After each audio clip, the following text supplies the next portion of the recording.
2 Timóteo, capítulo 4, versículos 1 a 8.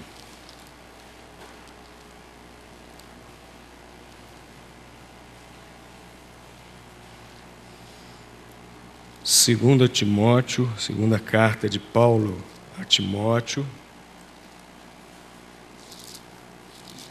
capítulo 4, versículos 1 a 8.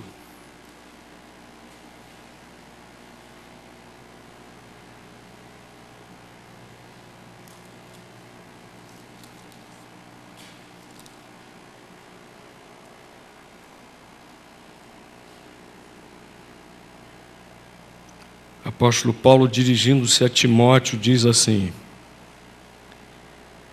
Conjuro-te, pois, diante de Deus e do Senhor Jesus Cristo, que há de julgar os vivos e os mortos na sua vinda e no seu reino, que pregues a palavra, instes a tempo e fora de tempo, redárguas, repreendas, exortes com toda a longanimidade e doutrina, porque virá tempo em que não sofrerão a sã doutrina, mas tendo comichão nos ouvidos, amontoarão para si doutores, conforme as suas próprias concupiscências, e desviarão os ouvidos da verdade, voltando às fábulas. Mas tu, sê sóbrio em tudo, sofre as aflições, faze a obra de um evangelista, cumpre o teu ministério, porque eu já estou sendo oferecido por aspersão de sacrifício, e o tempo da minha partida está próximo. Combati o bom combate, acabei a carreira, guardei a fé. Desde agora, a coroa da justiça me está guardada, a qual o Senhor, justo juiz, me dará naquele dia, e não somente a mim, mas também a todos os que amarem a sua vinda. Nós temos nossas mentes muito impregnadas pelos conceitos do capitalismo, do consumismo, do materialismo da nossa sociedade. E consideramos como bem-sucedida uma pessoa que tenha alcançado o quê? Prosperidade financeira, não é verdade? A pessoa que ganhou muito dinheiro, que prosperou financeiramente, nós costumamos dizer, aí vai um homem ou uma mulher, né? Bem-sucedido, bem-sucedida. Mas aqui nós vemos um homem que não tinha nada, poucos pertences. O apóstolo Paulo tinha muito pouca coisa. Ele pediu que Timóteo lhe levasse sua capa e os seus livros que ele havia deixado em Troade, se não me falha a memória, na cidade de Troade. Que Timóteo lhe levasse sua capa, seus livros. Pouquíssimos pertences apóstolo Paulo possuía. Não prosperou financeiramente. Estava preso injustamente, agora não mais em prisão domiciliar. Ele esteve em prisão domiciliar na sua primeira prisão em Roma, onde termina o livro de Atos dos Apóstolos. Transcorreram outros acontecimentos, Paulo foi posto em liberdade, fez outras viagens que o livro de Atos não narra, mas nós encontramos os indícios aqui nas epístolas pastorais. Ele fez outras viagens, depois foi novamente preso. A própria tradição conservada pelos cristãos mais antigos, até em escritos de cristãos antigos, testemunham isso. Paulo foi novamente preso na perseguição que Nero, o imperador Nero, moveu aos cristãos. E quando ele escreveu essa epístola, a segunda epístola a Timóteo, ele estava preso. E depois ele foi submetido a um arremedo de julgamento pelo imperador Nero, e dessa vez ele foi condenado à morte e foi decapitado fora da cidade de Roma, na Via Ápia,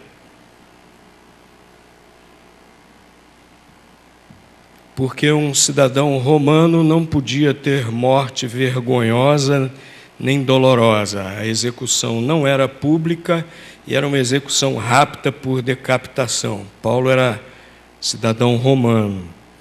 Isso foi feito com ele. E ele já sabia que isso ia acontecer com ele. Pelas palavras que nós lemos aqui, ele já sabia que agora ele seria morto. Por sua fé em Cristo, pelo seu testemunho de Cristo. E ele está como que passando o bastão a Timóteo, para que Timóteo continuasse a sua obra de pregação da palavra de Deus, a sua obra de cuidado de algumas igrejas que foram organizadas por Paulo e sua equipe. E Paulo não se considerava um derrotado, não. Um homem muito pobre.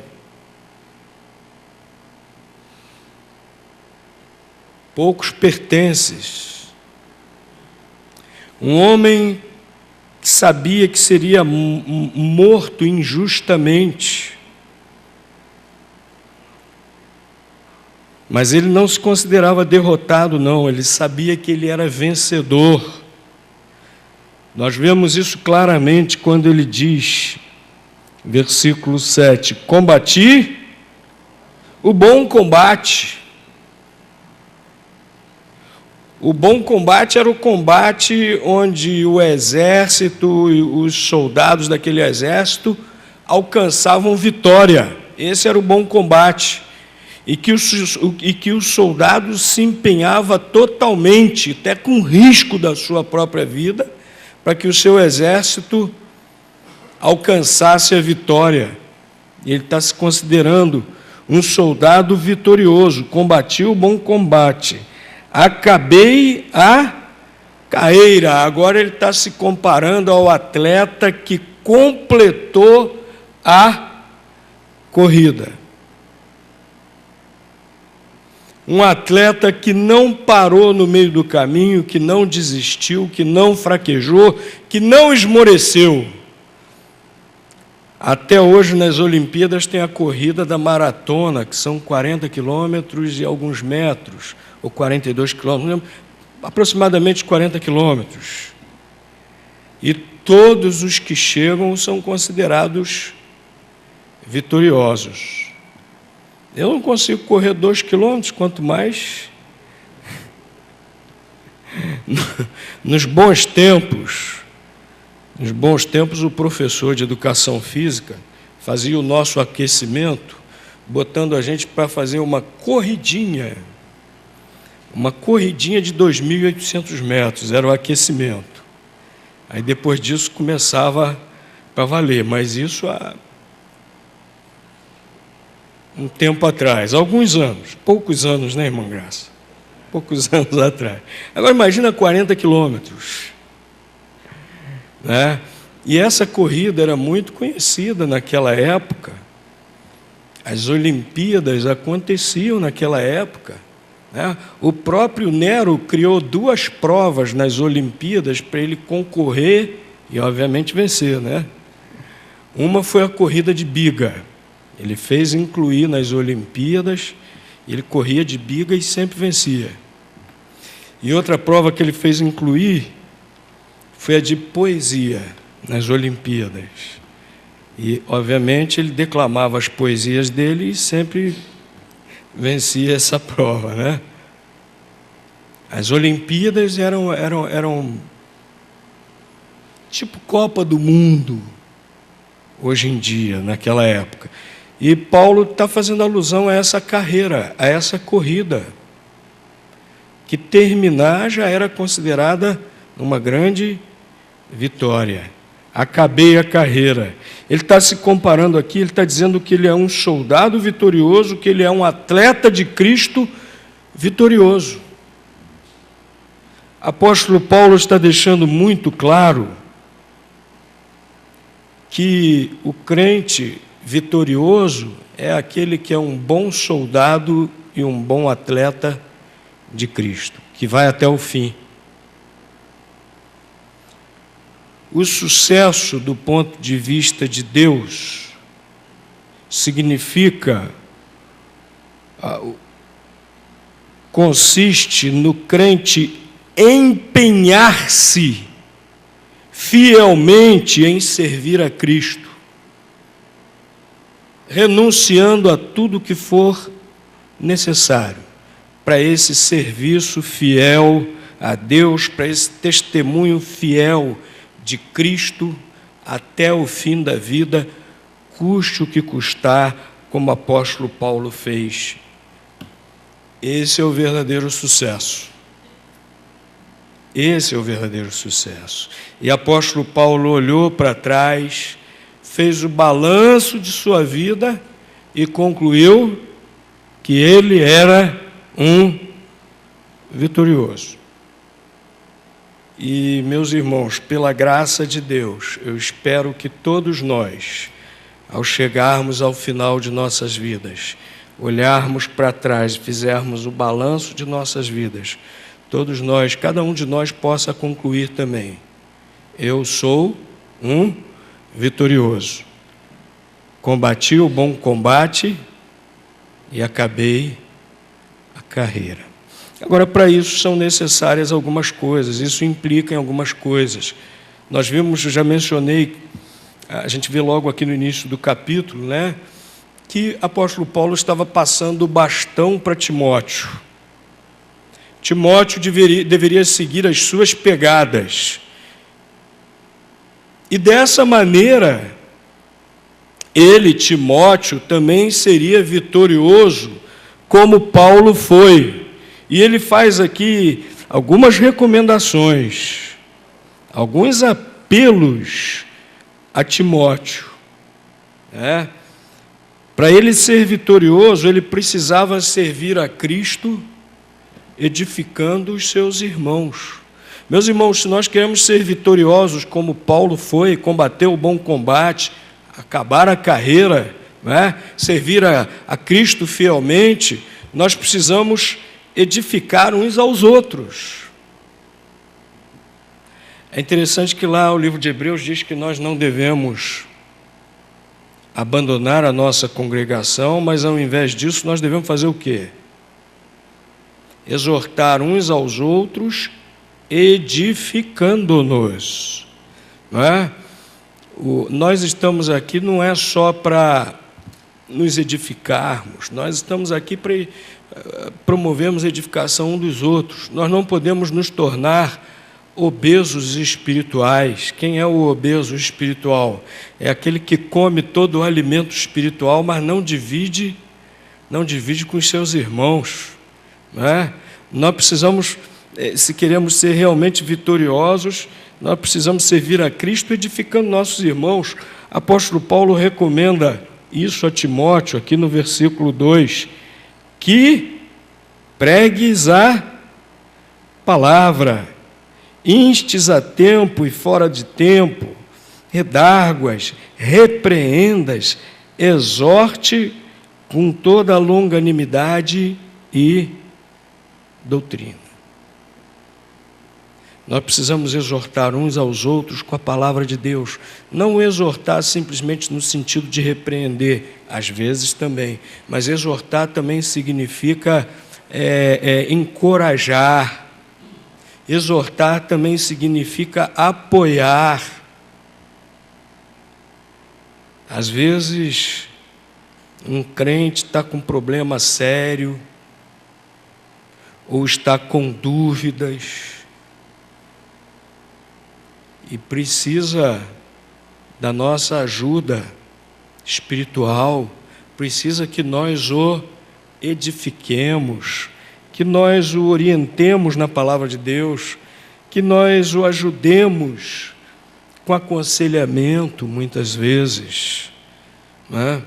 Muitas vezes um irmão está precisando, o que a gente faz? Vai lá conversar com o pastor. É a função do pastor, sim, mas é a função de cada um de nós. Apóstolo Paulo, inclusive, menciona o dom da exortação como um dom que o Espírito Santo dá a determinados crentes. E falando dos dons, lá em 1 Coríntios capítulo 12, apóstolo Paulo fala muito claramente que os dons espirituais são dados para quê? Edificação da igreja, de todos nós. Então, meu querido, Deus te deu um dom espiritual, uma ferramenta, uma capacitação para você usar de tal maneira que a sua igreja, seus irmãos sejam edificados. Nós precisamos, meus irmãos, servir a Cristo edificando os nossos irmãos. Timóteo tinha um dom pastoral, Timóteo tinha um dom da palavra, e o apóstolo Paulo insta com ele para que ele use isso, não deixe na gaveta, mas use para a edificação dos seus irmãos. Nós vivemos vidas vitoriosas quando nós dedicamos nossas vidas a isso, servir a Cristo, edificando aos nossos irmãos. Mas o apóstolo Paulo também fez outra recomendação para que Timóteo também vivesse uma vida vitoriosa. Versículos 3 e 4, apóstolo Paulo previne a Timóteo que viriam tempos em que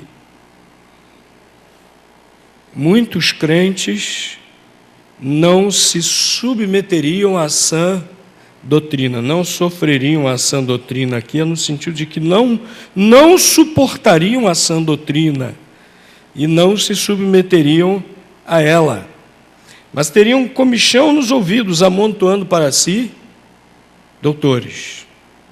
É interessante que há pessoas que não se satisfazem com a palavra de Deus.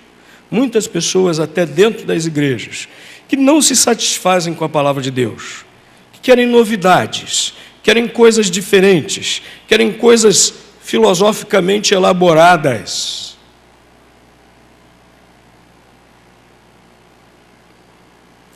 Que chegam nos cultos na expectativa de ouvir uma mensagem que seja uma verdadeira aula de psicologia, uma mensagem que seja uma verdadeira aula de história, uma mensagem que seja uma verdadeira aula de filosofia, de antropologia, de todas as logias do saber humano. E querem para si doutores segundo os homens. Uma vez eu fui procurado por um membro de uma igreja que estava em processo de sucessão pastoral. E ele veio todo prosa me falar o que estava acontecendo na igreja dele. Aqui, ó, já traçamos o perfil do pastor que nós precisamos. Tem que ser assim, tem que ser assado, estou só escutando. E tem hora que eu não quero abrir a boca para não ser chato. Mas muitas vezes a gente tem que ser chato, não tem jeito. Né? Nós não podemos agradar, tem hora que nós temos que falar a palavra de Deus. E às vezes a palavra de Deus contraria um pouco, né? E ele lá falando, assim, assim, assim, o pastor vai ser assim, assim, assado. e tem que ser formado nisso, naquilo outro, tem que ter pelo menos 2 cursos superiores e tem que ter pelo menos mestrado e doutorado na área teológica, pelo menos. Aí eu não me controlei, né? Eu queria ficar quieto, não queria falar nada, mas já que ele veio falar comigo, eu falei, vem cá, 1 Timóteo capítulo 3, vocês já leram? Ele arregalou o olho assim, como assim? Leia 1 Timóteo capítulo 3, já está lá prontinho os critérios para a sua igreja fazer a sucessão pastoral, a escolha do novo pastor. É óbvio que pastor não tem que ser um tapado, um ignorante, é lógico que não. Apóstolo Paulo disse a Timóteo, lá em 1 Timóteo, enquanto eu não vou, enquanto a gente não se encontra, persiste em ler, não é? Persiste em ler, etc., em outras coisas. Persiste em ler. Mas o apóstolo Paulo também fala aqui dos tempos em que muitos crentes, ao invés de quererem a sã doutrina, teriam comichão nos ouvidos e amontoariam para si doutores. Culto de formatura do Seminário Teológico Batista Brasileiro, na sexta-feira, lá na Igreja Batista Portão do Rosa, nós ouvimos uma mensagem, muito conteúdo na Palavra de Deus. E nessa mensagem, um dos alertas foi esse. Que nós temos que nos apegar com a Palavra de Deus. Que nós somos responsáveis por sermos fiéis à sã doutrina. A Palavra de Deus nos exorta a isso. E nessa mensagem, pastor Eliezer, um dos professores do seminário, paraninfo da turma, ele lembrou como em muitos de nossos seminários hoje, há muitos doutores lecionando, que não são pastores, que não têm experiência pastoral, que não têm experiência de lidar com o rebanho, de lidar com a igreja, mas são doutores e estão lá ensinando aqueles que serão líderes missionários, pastores, ministros nas igrejas. Parece que nós já estamos iniciando esse tempo que o apóstolo Paulo previu, de que nós teríamos comissões e acumularíamos para nós doutores. E o triste é que muitos desses doutores estão trabalhando contra a firmeza doutrinária, contra a sã doutrina, já ensinando que a Bíblia, como revelação de Deus, é algo relativo, que a Bíblia é revelação de Deus para quem quer que seja revelação de Deus, e coisas desse tipo. E por aí vai. Já estão sendo, infelizmente, ensinadas há algum tempo já em nossos seminários, mas não nesse. Seminário Teológico Batista Brasileiro faz questão de continuar fiel à palavra de Deus, à sã doutrina. Sã doutrina significa doutrina sem doença, doutrina saudável, doutrina sem distorções, doutrina sem misturas, doutrina sem falsificações. Nós precisamos crer e praticar fielmente a palavra de Deus, porque a doutrina não é algo somente para a gente conhecer. Doutrina é algo para a gente crer e para a gente viver, praticar.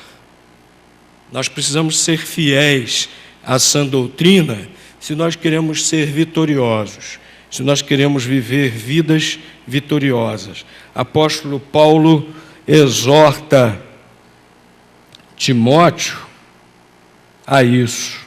Final do versículo 2 ele diz: exortes com toda a longanimidade e doutrina, porque virá tempo em que não sofrerão a sã doutrina. Exorta com longanimidade e doutrina. Nós precisamos ser fiéis à sã doutrina. Nós precisamos ter convicções firmemente alicerçadas na palavra de Deus e precisamos viver vidas realmente coerentes com essas convicções. Agora, há uma última recomendação que o apóstolo Paulo faz aqui a Timóteo, para que ele também vivesse uma vida vitoriosa diante de Deus, como ele, Paulo, viveu. Versículo 5, apóstolo Paulo diz a Timóteo: se sóbrio em tudo, sofre as aflições, faze a obra de um evangelista, cumpre o teu ministério. Faze a obra de um evangelista. Qual é a obra de um evangelista, irmãos? Evangelizar. Muito claro, não é? Óbvio. Essa é a obra de um evangelista. Evangelizar. Meus irmãos, eu fico pensando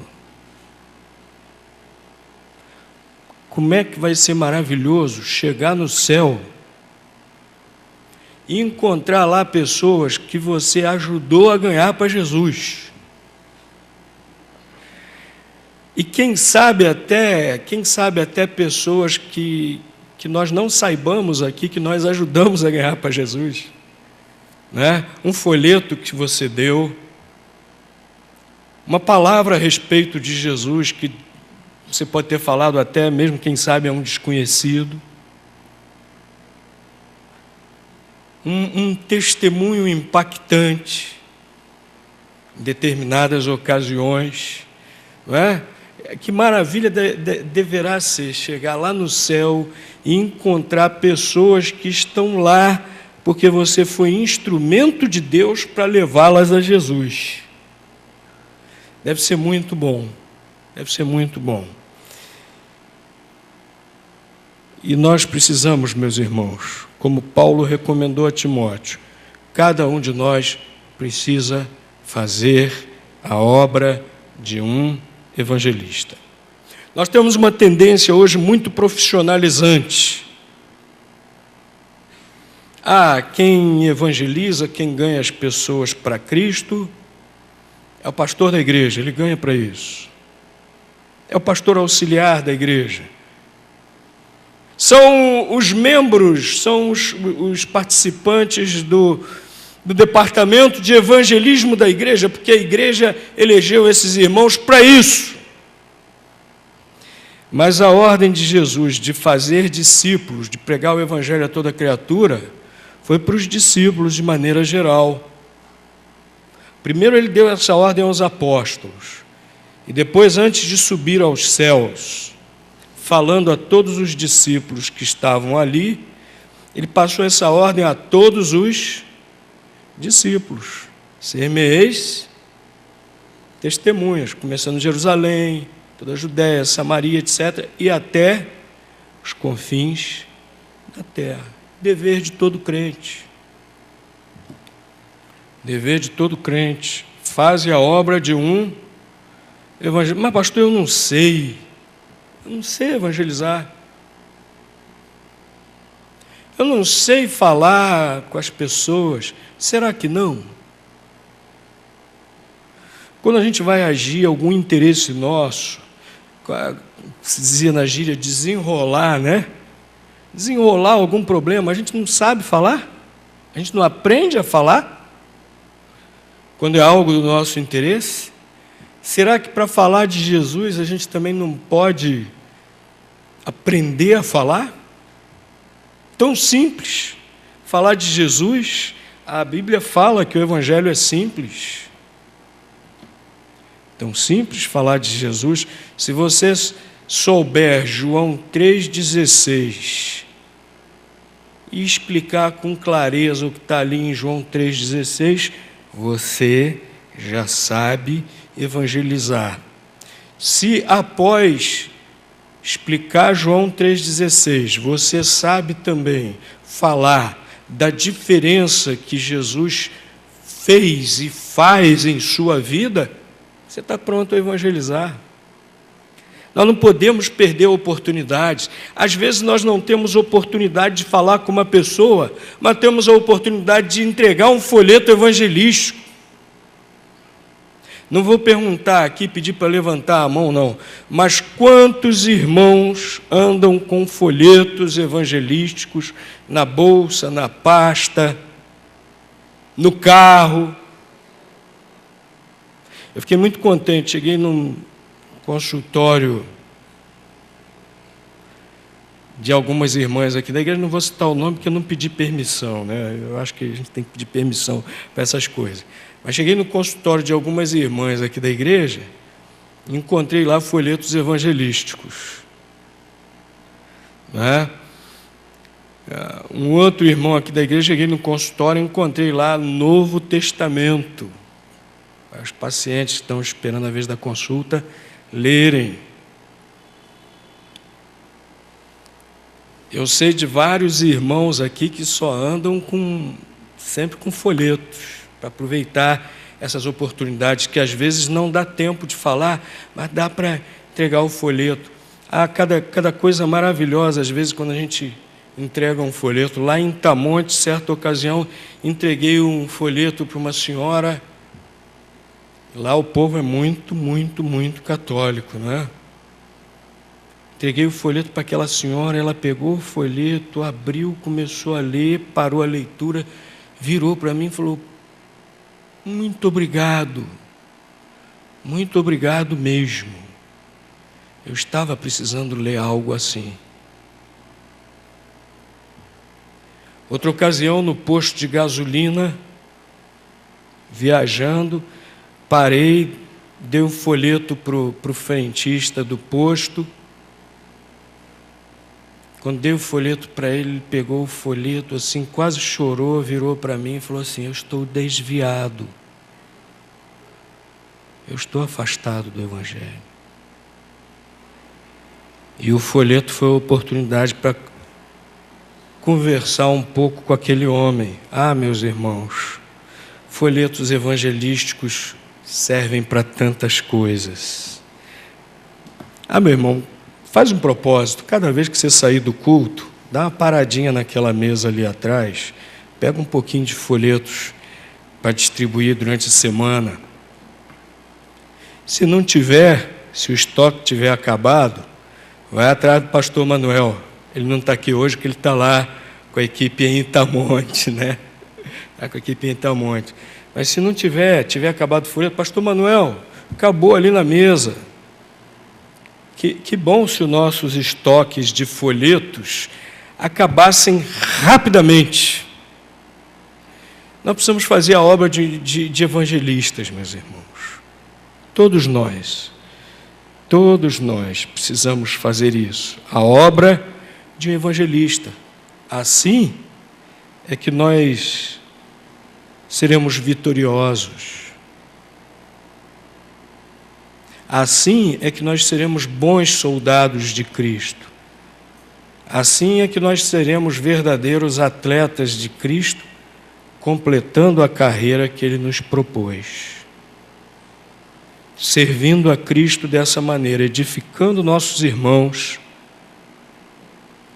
vivendo vidas fiéis à sã doutrina e fazendo a obra de evangelistas, anunciando o Evangelho a todas as pessoas.